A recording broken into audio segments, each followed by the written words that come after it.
Hello students, आज हम बात करेंगे लीनियर इक्वेशन में कि हम कैसे पता करें कि लीनियर इक्वेशन के यूनिक सॉल्यूशन है या फिर इनफाइनाइट सॉल्यूशन है या फिर उसका नो सॉल्यूशन है।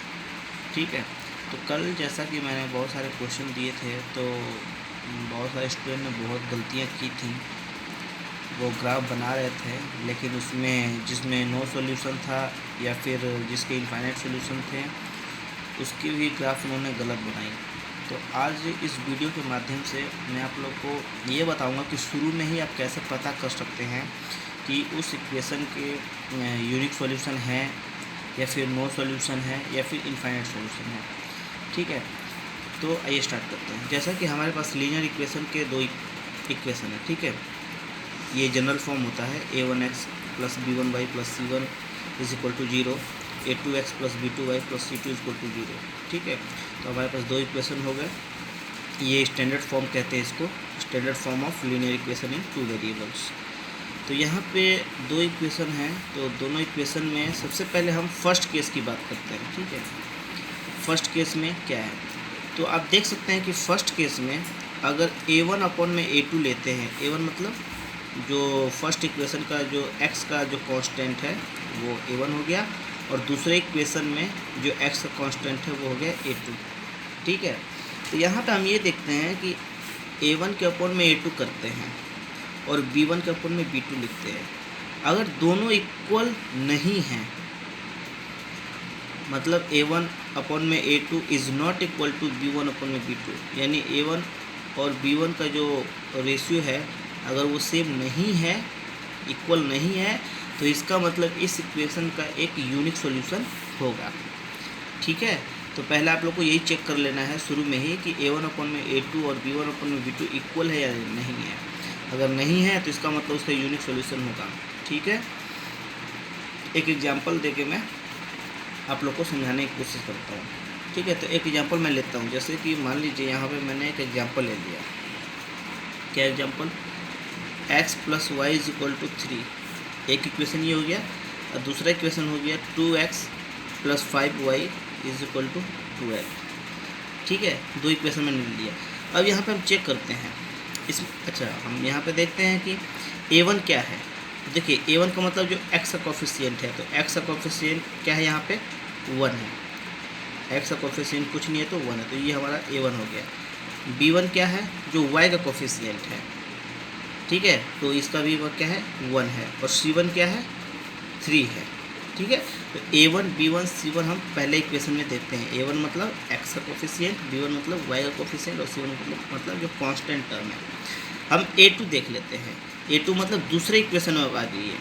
दूसरे a2 का मतलब दूसरे इक्वेशन में जो x का कोफिशिएंट है ये हो गया 2, और b2 हो गया 5, और c2 हो गया 12। ठीक है, इस तरीके से हम नीचे लिख लेंगे।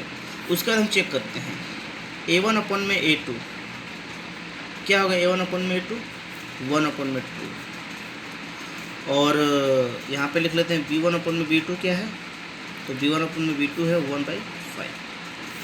अब देखिए a1 अपॉन में a2 और b1 अपॉन में b2 क्या ये दोनों इक्वल हैं, यानी कि 1/2 जो है 1/5 के इक्वल है, तो इक्वल नहीं है। यहाँ हम शुरू में ही मैंने देख लिया। ठीक है, कि a1 अपॉन में a2 और b1 अपॉन में b2, यानी a1 अपॉन में a2 1/2 है और b1 अपॉन में b2 1/5 है, तो ये दोनों इक्वल नहीं है।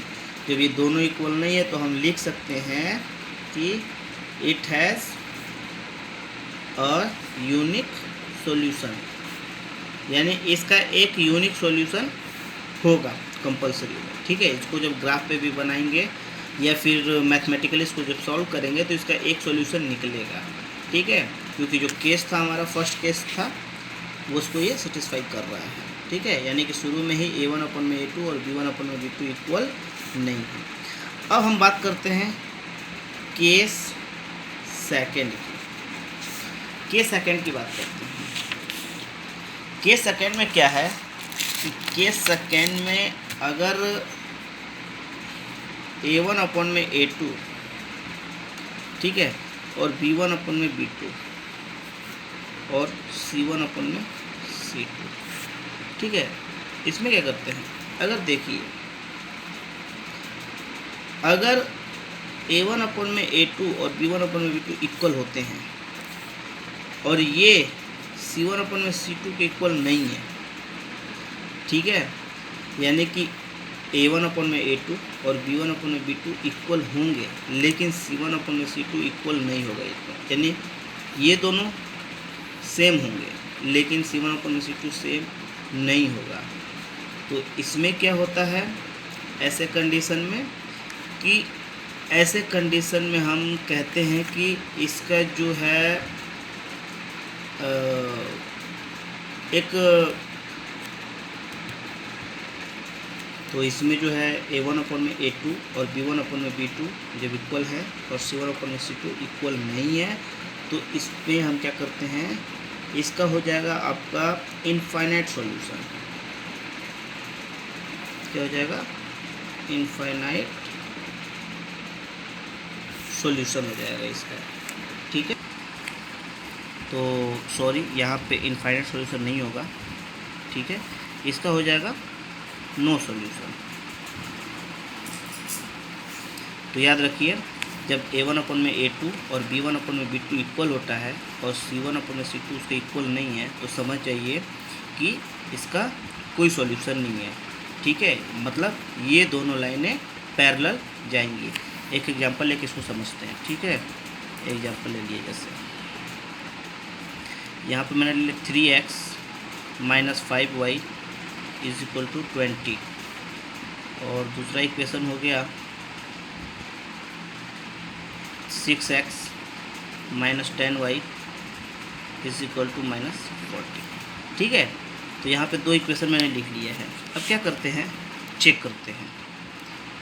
A1 अपन में A2 क्या हो जाएगा, 3 अपन में 6, इसको काट भी सकते हैं, 3 1 3 3 2 6, यानी आ गया 1/2। B1 अपन में B2 चेक करते हैं। B1 क्या है, -5 और -10। अगर इसको भी काटेंगे तो हमारा 1/2 आ जाएगा, क्योंकि माइनस से माइनस कैंसिल हो जाएगा। 5 1 5 5, इसका भी 1/2 आ जाएगा। अब C1 अपन में C2 चेक करते हैं। तो C1 अपन में C2 यानी कि 20 अपन में -40, ठीक है, 20 अपन में, तो 20 इसका क्या आ जाएगा, -1/2 आएगा। क्यों, क्योंकि देखिए ध्यान से, यहाँ पे प्लस है और यहाँ पे माइनस है, एक माइनस है तो इसका मतलब -1/2 आएगा।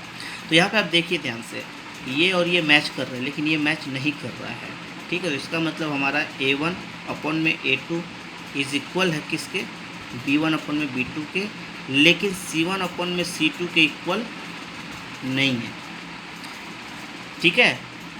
तो इस एग्जांपल से मैंने आपको समझा दिया कि ये A1 और B1 का जो टर्म है वो इक्वल है, लेकिन C1 का टर्म इक्वल नहीं है, तो इसीलिए हम लिख देंगे इसका नो सॉल्यूशन।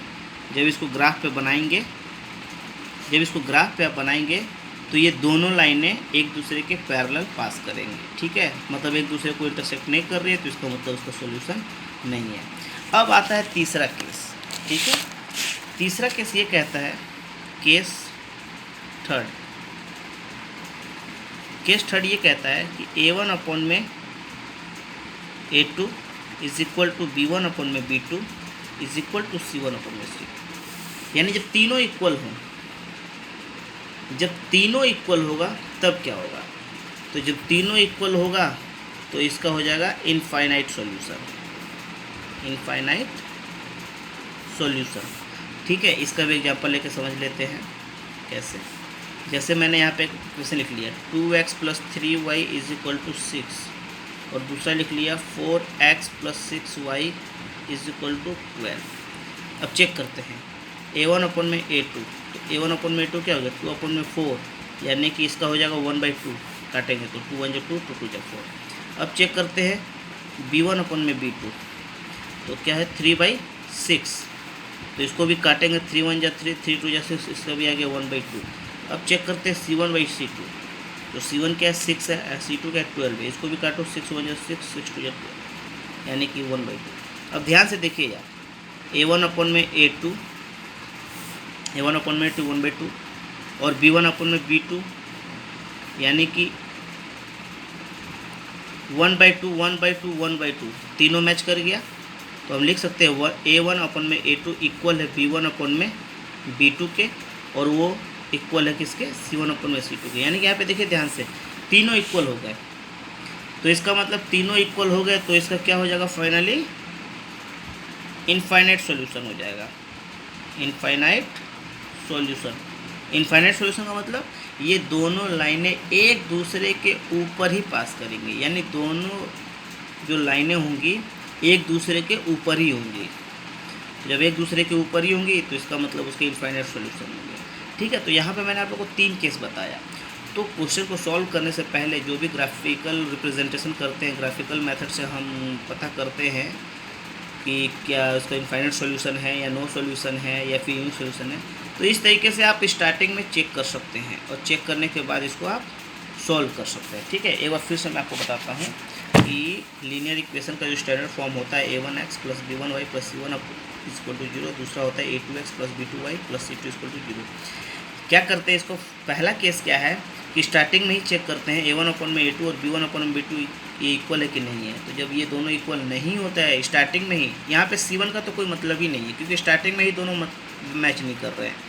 ठीक है, जब शुरू में ही दोनों मैच नहीं कर रहे हैं तो इसका मतलब इसका एक यूनिक सॉल्यूशन होगा। यानी कि इसको जब हम प्लॉट करेंगे कार्टेशियन प्लेन पे, जब रिप्रेजेंटेशन करेंगे इसका, तो ये दोनों लाइनें एक दूसरे को एक पॉइंट पे काटेगा। तो जब एक पॉइंट पे काटता है तो जिस पॉइंट पे काटता है वही हमारा सॉल्यूशन होता है। तो इसीलिए ये दोनों डेफिनेटली एक दूसरे को एक पॉइंट पे इंटरसेक्ट करेंगे। ठीक है, तो ये हमारा यूनिक सॉल्यूशन हो गया। इसका केस आप देख लीजिए, A1 अपन में A2 is not equal to B1 upon में B2। दूसरा क्या था, केस सेकंड क्या था कि A1 अपन में A2 और B1 अपन में B2 ये तो इक्वल हो जाएंगे दोनों, लेकिन C1 अपन में C2 इक्वल नहीं होगा।